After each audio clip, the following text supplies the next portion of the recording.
ზუგდიდში ზვიად გამსახურდია საპრეზიდენტო ცენტრის კინოდარბაზში დოკუმენტური ფილმის საუნჯის ოდისეა ჩვენება გაიმართა. ფილმის ავტორი ჟურნალისტი მარიკა ბაკურაძეა. იდიაკი საქართველოს სასახლე მუზეუმების გაერთიანების დირექტორს გიორგი კალანდიას ეკუთვნის.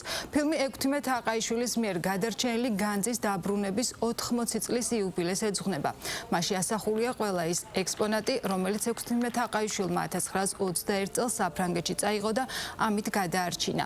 ფილმი კულტურის სამინისტროსა და შემოქმედებითი საქართველოს მხარდაჭერით შეიქმნა. ამ ფილმის ფორმა არის ესეთი, რომ დაისვას შეკითხვა, რომ გავიგეთ, რომ დაბრუნდა განძი, ექვთიმე იყო გამორჩეული ადამიანი, დაგვიბრუნა, მაგრამ აი დღევანდელი გადმოსახედით, დღევანდელი ახალი თაობის შეკითხვებით და მათი აზრით, აი რა მნიშვნელობა აქვს, რომ ეს ყველაფერი ჩვენ გვაქვს. რა აზრის მატარებელია, რომ ამ განძის პატრონები ვართ.